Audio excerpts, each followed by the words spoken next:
السلام علیکم ورحمۃ اللہ وبرکاتہ۔ ناظرین، اگر آپ ہمارے چینل میں نئے ہیں تو ہمارا چینل یس سر چینل کو سبسکرائب کریں اور بیل آئیکن کو دبائیں تاکہ نئے ویڈیو اپلوڈ ہوتے ہی آپ تک نوٹیفیکیشن کے ذریعے پہنچ سکے۔ جزاک اللہ۔ نحمده ونستعينه ونستغفره ونؤمن به ونتوكل عليه ونعوذ بالله من شرور أنفسنا ومن سيئات أعمالنا من يهده الله فلا مضل له ومن يضلله فلا هادي له ونشهد أن لا إله إلا الله وحده لا شريك له ونشهد أن سيدنا ومولانا محمدا عبده ورسوله وصلى الله عليه وعلى آله وأصحابه وسلم أما بعد فأعوذ بالله من الشيطان الرجيم بسم الله الرحمن الرحيم لن ينال الله لحومها ولا دماؤها ولكن يناله التقوى منكم صدق الله مولانا العظيم۔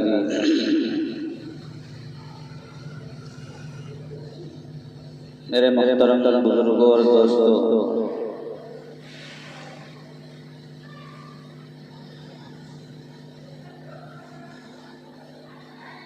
یہ ایام ذی الحجہ چل رہے ہیں۔ آج 8 تاریخ ہے ذی الحجہ کی اور کل یوم عرفہ ہے۔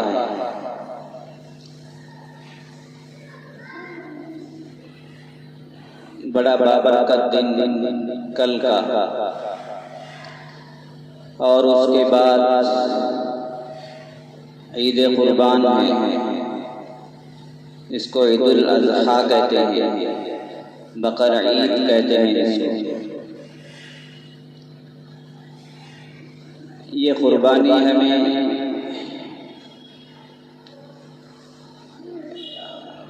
بہت محنت کے بعد، بڑی مشقتوں کے بعد،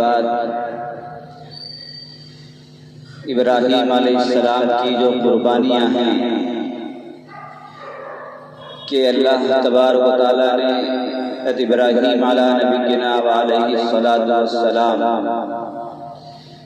یہ وہ نبی ہیں جس کو تمام دنیا والے مانتے ہیں۔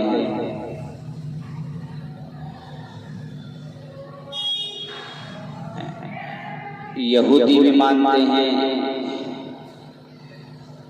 ہندو دھرم والے بھی مانتے ہیں، مسلمان بھی مانتے ہیں، اکثر مذاہب والے حضرت ابراہیم علیہ السلام کو مانتے ہیں۔ حضرت ابراہیم علیہ السلام کی نسلوں میں حضرت اسماعیل علیہ السلام، حضرت اسماعیل کی نسل میں ہمارے نبی حضرت محمد مصطفیٰ صلی اللہ علیہ وسلم پیدا ہوئے۔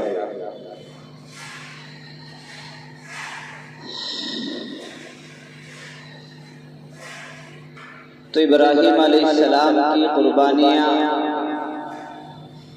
ابراہیم علیہ السلام کا مجاہدہ، ابراہیم علیہ السلام کا یقین، ابراہیم علیہ السلام کا اخلاص،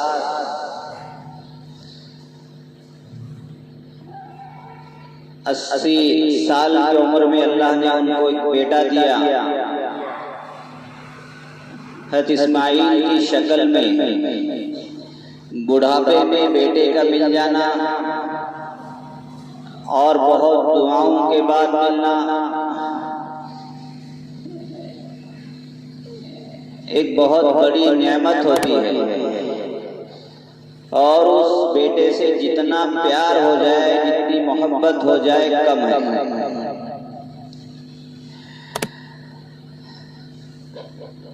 اگر کسی کو 4-5 سال بچے نہ ہوں، 4-5 سال کے بعد بیٹا پیدا ہو جائے، دیکھو اسے خوشی کی ٹھکانے نہیں رہتے، وہ سب کو بتاتا پھرے گا مجھے بیٹا ہوا، بیٹا ہوا، بیٹا ہوا۔ اور جس نبی کو اللہ تعالیٰ نے 80 سال کے بعد بیٹا دیا ہو، کو کتنی خوشی ہوئی ہوگی اور کتنی محبت اس بیٹے سے ہوگی۔ ہم تو اندازہ بھی نہیں لگا سکتے۔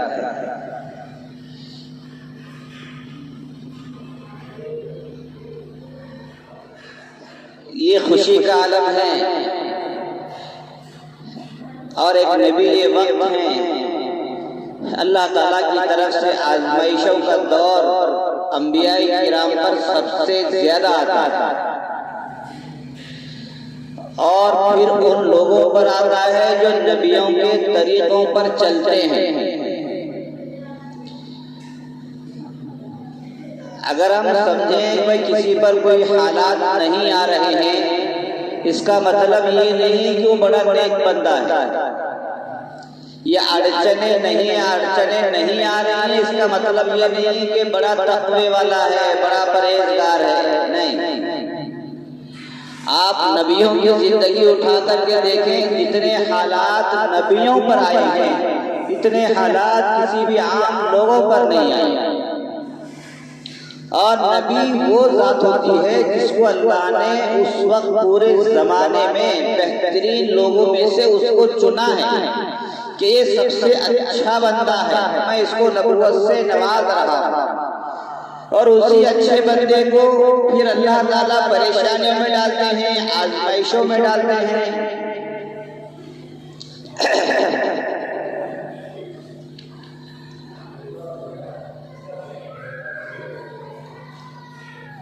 لیکن وہ نبی بھی اتنا مضبوط ہوتا ہے اس لیے کہ اللہ تعالیٰ نے اسے نبوت دی ہی اس لیے ہے کہ وہ برداشت کرے گا۔ اچھا بندہ تو اسی کہتے ہیں جو صبر کرے گا، برداشت کرے گا، شکوہ شکایت نہیں کرے گا اللہ سے، اسی لیے تو اچھا بندہ ہے، اسی لیے اللہ نے ان کو نبی بنایا۔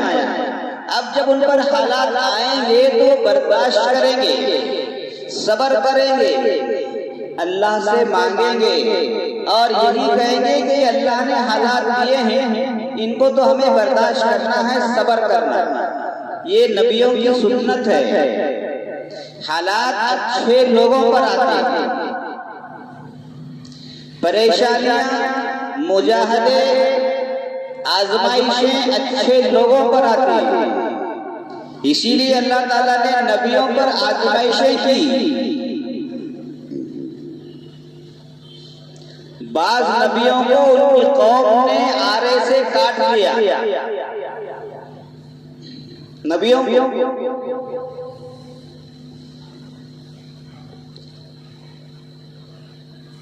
اللہ کے نبی کے ساتھ کیا کیا نہیں ہوا، بہت کچھ ہوا۔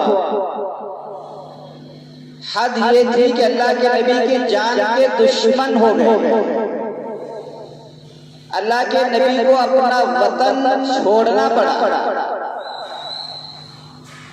ہجرت کرنا کوئی معمولی چیز نہیں ہے۔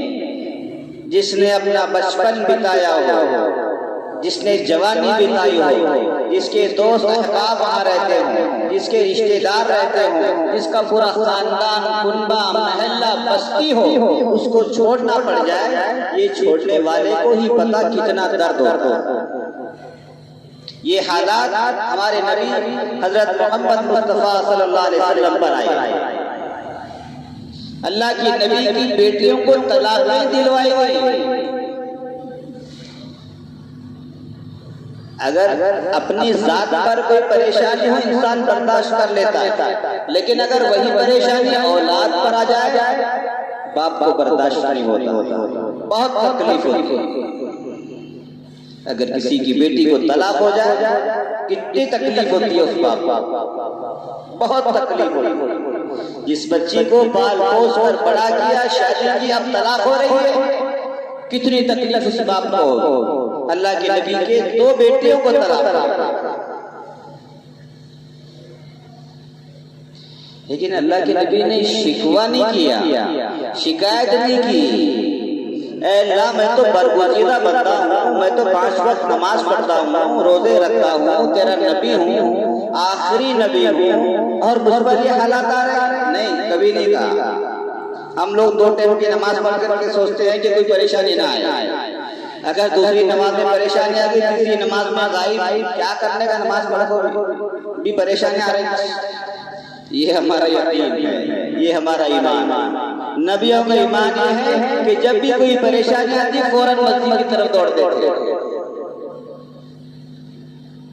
اللہ سے مانگتے تھے، اللہ سے کہتے تھے اے اللہ یہ چیز ہے میں اس کو برداشت نہیں کر پا رہا ہوں، اچھائی بھی آپ کی طرف سے آ رہی ہے، پریشانی بھی آ رہی ہے، آپ ہی دور کرنے والے ہیں، موت اور حیات کے مالک آپ ہیں، غمی اور خوشی کے مالک آپ ہیں، تندرستی اور بیماری کے مالک آپ ہیں، آپ ہی چیزوں کو دور کر سکتے ہیں۔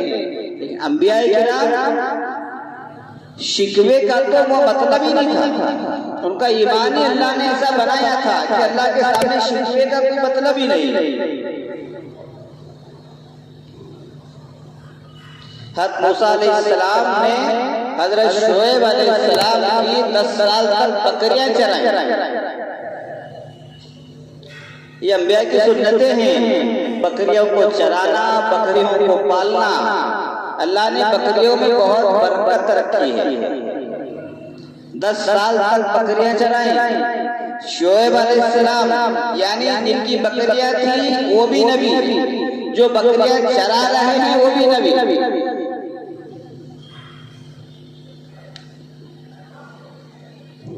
اگر وہ اللہ سے دعا کرتے ہیں اللہ مجھے یہاں کا سردار بنا دے، اللہ بنا دیتے، لیکن بکریاں چرا رہے ہیں، تجارت کر رہے ہیں، ملک شام جا رہے ہیں، بازار میں کھڑے ہو کر کے سامان بیچ رہے ہیں، تجارت کر رہے ہیں۔ یہ انبیاء کرام۔ تو ابراہیم علیہ السلام پر آزمائشوں کا دور شروع ہوا۔ اسماعیل علیہ السلام پیدا ہوئے، ان کی شادی، پھر اللہ نے خواب میں دیکھا، اللہ خواب میں فرما رہے ہیں کہ اپنے لاڈلے بیٹے کو میرے لیے ذبح کر دو۔ یہ خواب تھا، یہ نہیں کہ کوئی وحی اتری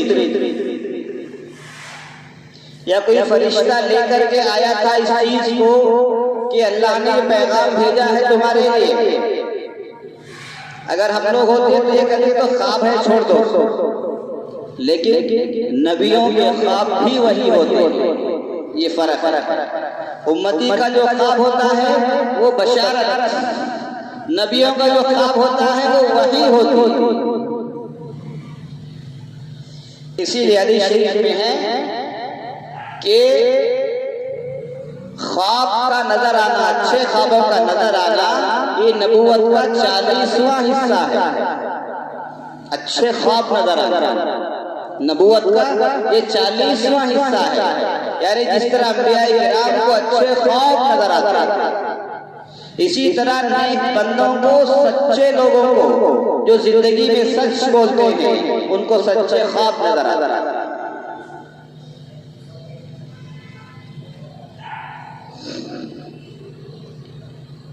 تو خواب نظر آئے ابراہیم علیہ السلام کہ اپنے بیٹے کو ذبح کرو، اللہ تعالیٰ خواب میں کہہ رہے ہیں۔ حضرت اسماعیل علیہ السلام کو تیار کیا، لمبا قصہ ہے، چل دیے ذبح کرنے کے لیے۔ یہ نہیں کہ بھئی ہو سکتا ہے شاید مجھے ڈاؤٹ ہوا ہو، ایسا نہ کہا ہو، کچھ اور کہا ہو، نہیں، بس جو نظر آ گیا وہی ہے۔ 80 سال میں پیدا ہونے والے بیٹے کو لے کر کے ہاتھ میں چھری لے کر کے ذبح کرنے کے لیے چل دیے ہیں۔ یہ جگر اور گردے والوں کا ایک کام ہوتا ہے کہ اپنے لاڈلے بیٹے، اکلوتے بیٹے کو ذبح کرنے کے لیے جا رہے ہیں۔ چل دیے، بیچ میں ایک شخص ملا، کہاں جا رہے ہو؟ میں ابا کے ساتھ جا رہا ہوں۔ جب بچے ابا کے ساتھ جاتے ہیں تو کوئی ڈر، کوئی خوف، کچھ بھی نہیں ہوتی، ابا ہے کیا مطلب؟ نے کہا نہیں، تم کو یہ تمہارا گلا کاٹیں گے، ذبح کریں گے تم کو۔ اب ظاہر سی بات ہے ساتھ میں والد ہیں، یہ کیسے ہو سکتا ہے؟ کہنے لگے نہیں۔ ابراہیم علیہ السلام نے اس جگہ کنکری ماری، وہ شیطان تھا جو اسماعیل علیہ السلام کو بہکا رہا تھا۔ جس کو ہم رمی جمار کہتے ہیں، جو حج کا ایک رکن ہے رمی جمار، یعنی وہاں شیطان کو کنکریاں ماری۔ وہ 3 شیطان ہیں بڑے بڑے، ایک بڑا ہے، ایک چھوٹا ہے، ایک بیچ کا ہے۔ آج یوم عرفہ ہے، آج سب حاجی عرفات کے میدان میں جمع ہیں۔ آج اس جگہ پر وہاں ستون بنے ہوئے ہیں، ستون تو جیسے یہ ستون کھڑے ہیں مسجد کے لیے، اسی طرح سے وہ بغیر کسی چھت کے صرف ستون بنائے گئے ہیں۔ تو وہاں حاجیوں کو حکم ہوتا ہے کہ تم یہاں کنکری مارو، تم یہاں کنکری مارو۔ اب ظاہر سی بات ہے ستون کو کنکری مارنے کا کیا مطلب ہے؟ کیا اسے چوٹ لگ رہی ہے؟ کیا تمہیں کوئی بدلہ لے رہے ہیں؟ کچھ تو چاہیے، وہ تو ایک بے جان چیز ہے، اس ستون کو کنکری مار۔ یہ تو سمجھ میں نہ آنے والی بات ہے۔ علماء فرماتے ہیں کہ ہمارا ایمان یہ ہے کہ اس کی وجہ یہ ہے کہ شیطان نے اسماعیل علیہ السلام کو وہاں بہکایا تھا، اس جگہ ایک نشانی بنائی۔ گویا کہ شیطان تھا، ابراہیم علیہ السلام نے جو نقل کی تھی، جو کنکریاں ماری تھی، ہم بھی ان کی نقل کر کے یہاں کنکریاں مار، یہ اس جگہ کو نشان بنایا گیا ہے۔ تو ابراہیم علیہ السلام کا وہ عمل اتنا اللہ کو پسند آیا، اتنا پسند آیا کہ اب وہ عمل ہر مسلمان قیامت تک کر رہا ہے۔ ایک ہی مرتبہ اس نے ایک جگہ بہکایا تھا تو امت مسلمہ قیامت تک اس کو کنکری مار رہی ہے، ہر سال مار رہی ہے۔ ابراہیم علیہ السلام کی یہ ادا تھی، ابراہیم علیہ السلام کی یہ محبت تھی کہ اپنے لاڈلے بیٹے کو لے کر کے جا رہے ہیں ذبح کرنے کے لیے۔ شیطان چاہتا ہے کہ یہ کام نہ ہو۔ اسے معلوم ہے کہ ایک لاڈلے بیٹے جو نبی ہونے والے ہیں اس کی قربانی، اور ادھر ذبح کرنے والے بھی ایک نبی ہیں جلیل القدر، یہ بڑا معاملہ ہے کچھ، اس لیے اس کو روکنا چاہتا تھا۔ لیکن اللہ کے یہاں جو فیصلے ہیں، جو نبی ہوتے ہیں، جو خواب دیکھ رہے ہیں، وہ کر کے رہتے۔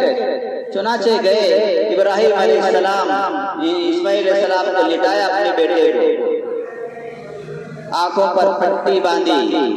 بیٹے نے کہا ابا جان آپ اپنے آنکھوں پر پٹی باندھیں، اس کے بعد مجھے ذبح کریں۔ بیٹے نے یہ نہیں کہا مجھے مت ذبح کرو، اس لیے کہ بیٹے بھی کوئی معمولی نہیں، وہ بھی نبی ہونے والی شخصیت۔ چھری پھیری گئی۔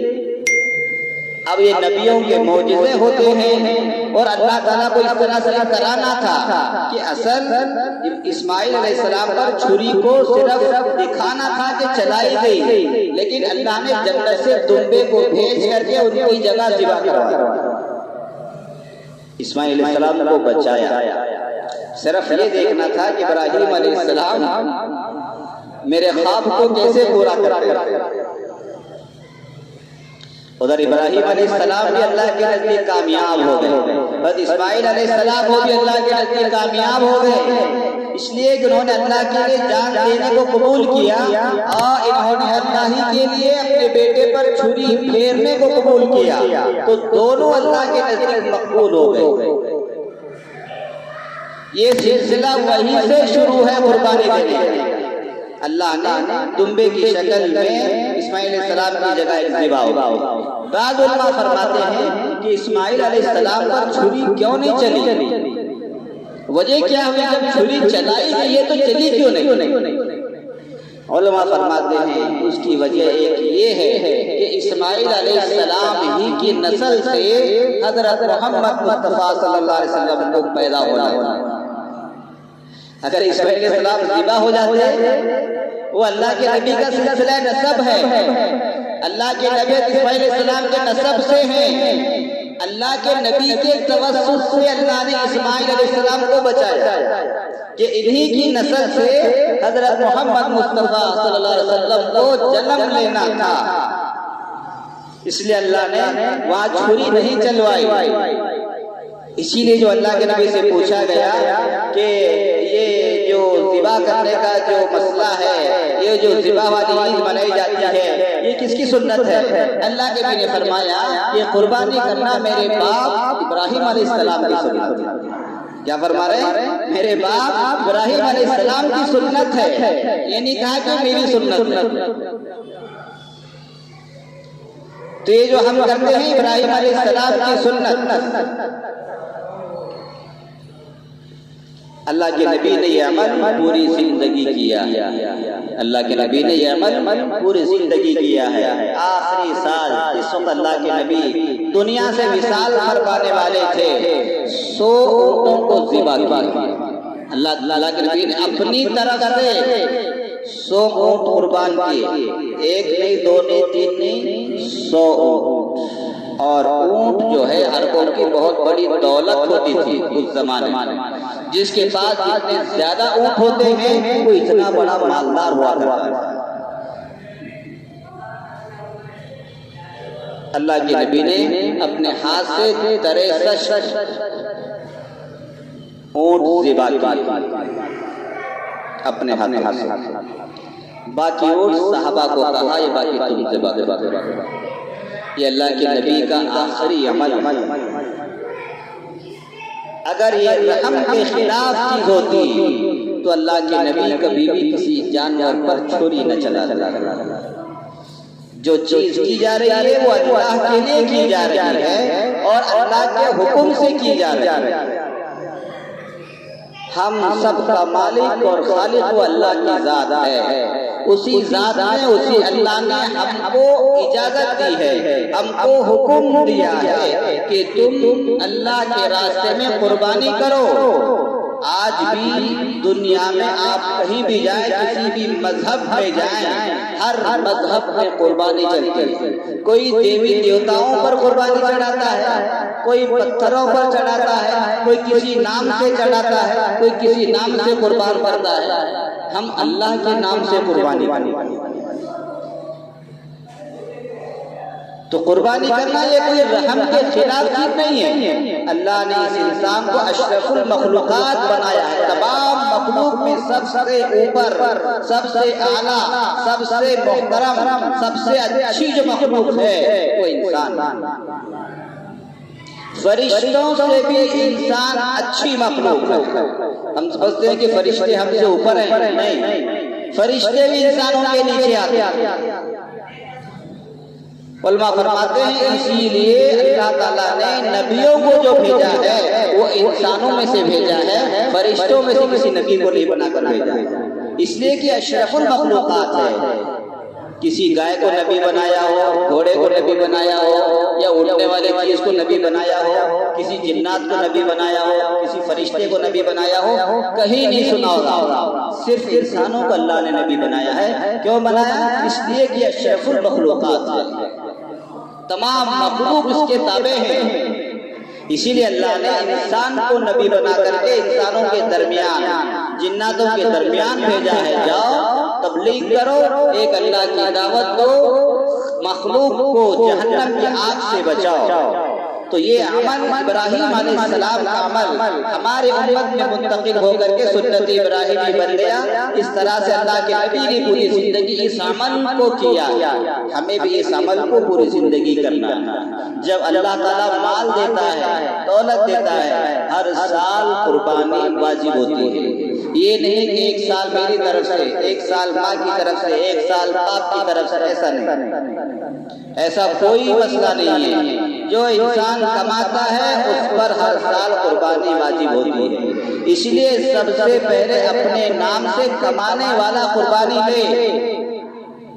ہاں اللہ نے حیثیت دی ہے، اللہ نے پیسے دیے ہیں، تو اب اپنے ماں باپ کے نام سے بھی لے، اپنے اولاد کے نام سے بھی لے، اپنے مرحومین کے نام سے بھی لے، کوئی حرج نہیں ہے، لیکن پہلے اپنا حصہ کمانے والا جو ان پر واجب اور فرض۔ قربانی یہ چھوڑنے کی چیز نہیں ہے، حالات آتے ہیں، آتے رہیں گے اور نکلتے رہیں گے۔ یہ حالات اللہ کے نبی اور صحابہ احرام باندھ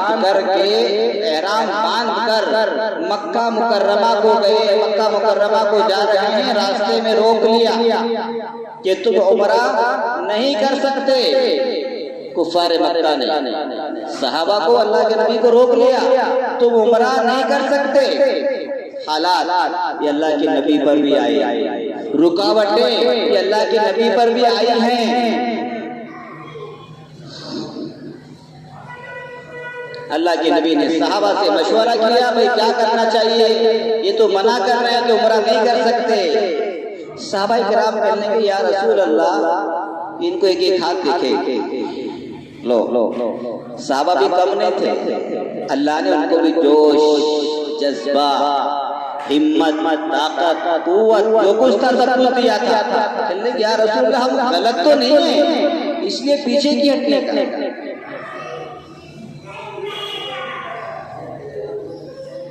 اللہ کے نبی نے مشورہ کیا، صحابہ بھی ماننے کو تیار نہیں، یا رسول اللہ عمرے کی نیت سے ہم نکلے ہیں، کر کے جائیں گے۔ اللہ کے نبی سوچنے لگے کیا کیا جائے۔ اللہ کے نبی اپنے خیمے میں گئے، ازواج مطہرات کے اندر خیمے میں اللہ کے نبی جا کر کے ازواج مطہرات سے مشورہ کیا، یعنی اپنی بیویوں سے۔ صحابہ تو اڑے ہوئے ہیں کہ ہم عمرہ کریں گے یا رسول اللہ، یہ اچھی چیز نہیں ہے کہ ہم عمرے کی نیت سے مکہ کو اتنا لمبا سفر کر کے آئیں اور بغیر عمرے کے جائیں۔ کیا کیا جائے؟ اللہ کے نبی کس سے کر رہے مشورہ؟ اپنی بیویوں سے۔ تو بیویوں سے مشورہ کرنا کوئی غلط نہیں ہے، بعض مرتبہ انسان غلط سمجھتا ہے، وہاں سے بھی اچھی رائے مل سکتی ہے۔ چنانچہ ازواج مطہرات نے کہا، اے ہمارے سردار، ہمارے نبی، ہمارے شوہر، ہماری رائے تو یہ ہے کہ صحابہ کو عمرہ کرنے پر تلے ہوئے ہیں، آپ ایک کام کریں، آپ باہر جا کر کے تمام صحابہ کرام کے سامنے حلق کر لیں۔ کیا کر لیں؟ ان کو کچھ نہ کہیں، منع بھی نہ کریں، آپ اس طرح لے کر کے حلق کر لیں اپنے سر کا، یعنی بال مڈانے، یعنی عمرے کو ختم کر دیں، عمرے کی نیت کو ختم کر دیں، بال مونڈ لیں، بس اتنا کام کر دیں آپ، باقی ان کو کچھ مت بتائیں۔ اللہ کے نبی باہر گئے، باہر جا کر کے حلق کرنا شروع کر دیا، بال مونڈنے شروع کر دیے۔ صحابہ کرام نے دیکھا ہے تو اللہ کے نبی نے عمرہ توڑ دیا ہے، عمرہ ختم کر دیا ہے۔ حلق کرنے کا مطلب عمرے کو ختم کرنا ہے۔ تمام صحابہ نے بھی حلق لے کر کے چاقو حلق کرنا شروع کر دیا۔ یہ تھی اطاعت، اس کو کہتے ہیں اطاعت نہیں یا رسول اللہ۔ آپ ڈر گئے؟ نہیں، وہ بات تھی۔ اللہ کے نبی سے بڑا بہادر کون ہو سکتا ہے؟ اللہ کے نبی سے زیادہ طاقتور کون ہو سکتا ہے؟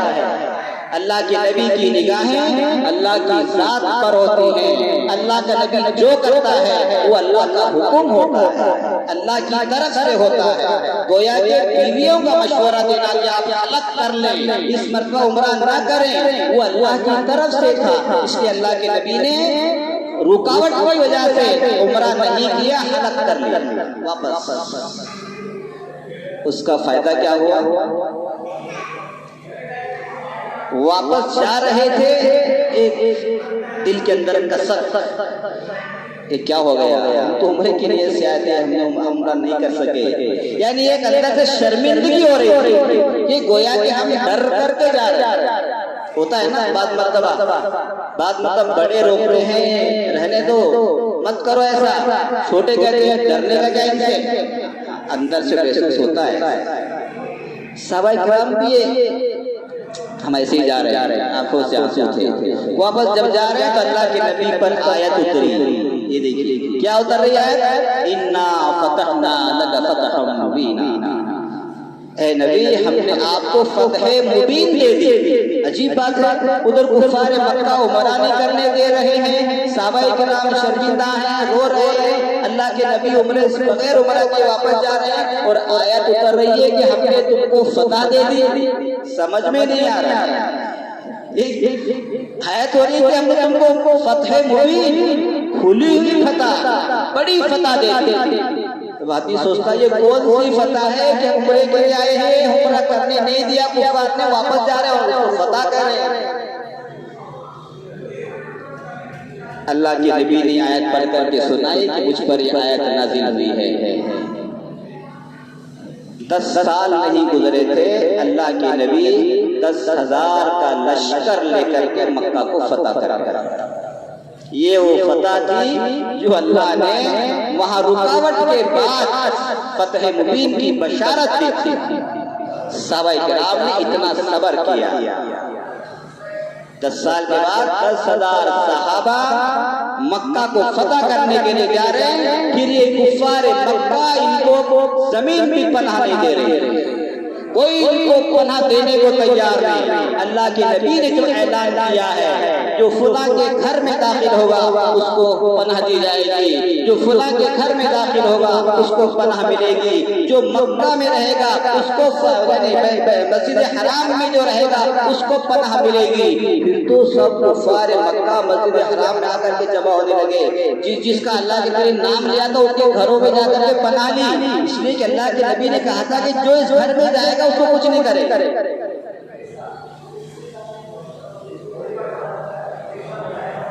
10 سال کے عرصے میں کفار کی یہ حالت ہو گئی۔ ایک وقت وہ تھا کہ عمرہ کرنے کو نہیں دے رہے تھے، اور 10 سال کے بعد ان کی حالت یہ ہو گئی کہ مکہ میں ان کو جگہ نہیں مل رہی ہے کہ ہم پناہ نہ مانگیں۔ اللہ کے نبی نے اعلان کر دیا کہ سب کو پناہ ہے، کسی کو نہیں مارا جائے گا۔ یہ اللہ کے نبی کی رحمت تھی۔ وَمَا أَرْسَلْنَاكَ إِلَّا رَحْمَةً لِّلْعَالَمِينَ، اللہ نے اللہ کے نبی کو رحمت بنا کر کے بھیجا تھا، بدلہ لینے کے لیے نہیں۔ یہ حالات مسلمانوں پر آتے رہیں گے۔ یہ صلح حدیبیہ کا واقعہ ہے، یہ مسلمانوں پر بار بار آتا رہے گا، لیکن اس وقت ہمیں اس کی شکل میں اس واقعے کو پڑھ کر کے سبق لینا ہے، جوش میں جذبات میں نہیں جانا ہے۔ یہ حالات ہے آتے رہیں گے، یہ ہمارے بھی کرتوت کی وجہ سے یہ حالات ہیں، یہ بھی سمجھنے کی ضرورت ہے۔ یہ ہمارے کرتوت ہے جو ہم یہاں تک پہنچ چکے ہیں۔ اس لیے میرے دوستو، قربانی کرنی ہے تو کرنی ہے، لیکن وہ قربانی نہیں کرنی ہے جو ہمیں قانون اجازت نہیں دے رہا ہے۔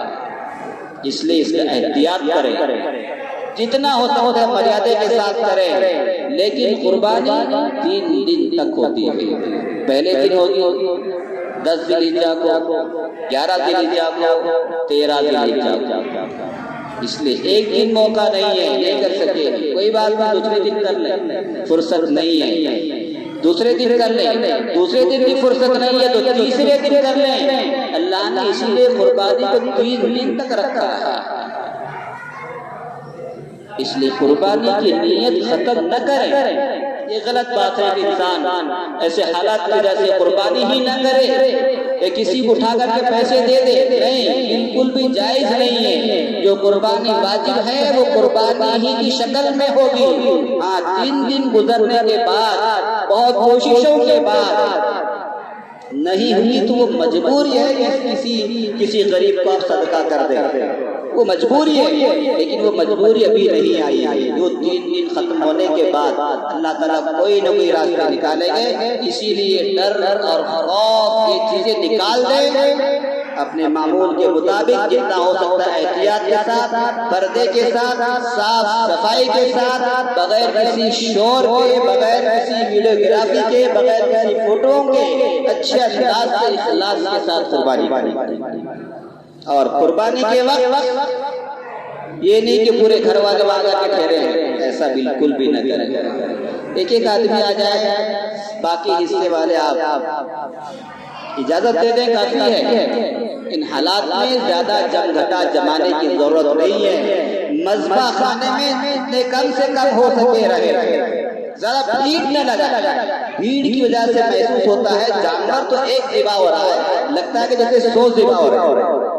نہیں، اسی لیے اس کا جانور ہے وہ جا کر کے ذبح کر لے، اپنے بچوں کو سب کو لے جا کر کے وہاں بھیڑ ہرگز نہ لگائے۔ مذبح خانوں میں یا تو ہمارے قصاب برادری والے ہوں یا صرف وہ جانور کا مالک جو قربانی کر رہا ہے وہ ہو، باقی ان کی ذمہ داری آپ لے لیں، کوئی آپ حصہ کر کے ہم تک پہنچا دیں تاکہ وہاں بھیڑ بھی نہ ہو، شور بھی نہ ہو اور کسی کو ایسے قسم کا کوئی موقع بھی نہ ہو اور اپنا کام بھی آسانی کے ساتھ ہو جائے۔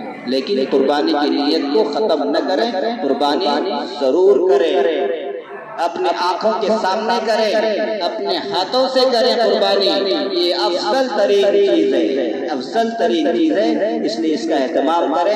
اللہ نے بہترین موقع دیا ہے، اللہ تعالیٰ حالات کو درست کریں گے۔ ہمیں قانون کو اپنے ہاتھ میں لینے کی ضرورت نہیں ہے، بلکہ قانون کے ساتھ ہمیں چلنا ہے، قانون کے حساب سے چلنا ہے۔ ہم ایک کوئی مسلمان ذرا گڑبڑ کر دے پوری قوم پر حالات آتے ہیں، پوری قوم اس میں بدنام ہو جاتی ہے، اس لیے اس کا بھی لحاظ کرنا چاہیے کہ ہم کو ایسا ناخوشگوار واقعہ بالکل بھی نہ ہونے دیں اور اپنے آپ کے ساتھ میں جو قربانی ہے بہت حفاظت کے ساتھ، بہت اہتمام کے ساتھ کریں۔ اور قربانی کے بعد میں جب گوشت تقسیم کا جو معاملہ آتا ہے اس میں بھی بہت گڑبڑیاں ہوتی ہیں، بہت جتنا ہو سکتا ہے۔ دیکھو بھائی کھانے کی جو چیز ہوتی ہے اس کو چھپا کر کے لے جاتے ہیں، کوئی بھی کھانے کی چیز ہو، شرپش اڑا کر برتن پر، یہ تو گوشت ہے، اس کو تو اور اہتمام کے ساتھ میں ڈھک کر کے لے جانا چاہیے۔ اور جب آپ گوشت لے جائیں سمجھدار بچوں کو بھیجیں، چھوٹے چھوٹے بچوں کو نہ بھیجیں، گڑبڑ کر دیتے ہیں۔ سمجھدار بچوں کو بھیجیں اگر گوشت تقسیم کرنا ہے، یا سمجھدار جوانوں کو بھیجیں تاکہ وہ اچھے انداز سے اور چھپا کر کے لے جا کر کے سب طرف پہنچا سکے، غریبوں کو پہنچا سکے، مسکینوں کو پہنچا سکے، رشتہ داروں کو پہنچا سکے، اس کا پورا اہتمام کریں۔ اور لبو وغیرہ گراتے ہوئے، چھری وغیرہ لہراتے ہوئے اور دوڑاتے ہوئے جانوروں کو ایسا ہرگز نہ کریں۔ جو بھی قربانی ہوگی وہ مذبح خانے میں ہوگی، اس لیے اور باہر جگہ قربانی کرنے سے بھی احتراز کریں، بچیں، لیکن قربانی ضرور کریں۔ اللہ ہم سب کو عمل کی توفیق نصیب فرمائے۔ ہمارے یہاں عید کی نماز 7:30 بجے، ہماری مسجد میں عیدگاہ میں 9 بجے، لیکن اتنا یاد رکھیں عید کی نماز عیدگاہ میں پڑھنا افضل ہے، افضل سمجھے؟ افضل کیا ہے؟ زیادہ ثواب عید کی نماز عیدگاہ میں پڑھنا ہے۔ اس لیے یہ جو ہر مسجد میں نماز ہو رہی ہے یہ نہیں ہونا تھا، لیکن حالات ایسے ہیں کہ ہماری عیدگاہ چھوٹی پڑ رہی ہے، آبادی بہت بڑھ گئی ہے، یہ کچھ مجبوریاں بھی ہیں، اس لیے اس کا اہتمام کریں۔ جہاں تک ہو سکے عید کی نماز عیدگاہ میں پڑھنے کی پوری کوشش کریں۔ یہ مسجدوں میں معذوروں کے لیے، مریضوں کے لیے، بوڑھوں کے لیے مسجد میں پڑھنے کی اجازت ہے، جوانوں کے لیے نہیں۔ اس لیے جوان تندرست وہ لوگ جو ہیں وہ عیدگاہ میں پڑھنے کی کوشش کریں۔ ٹھیک ہے بھائی، اللہ ہمیں عمل کی توفیق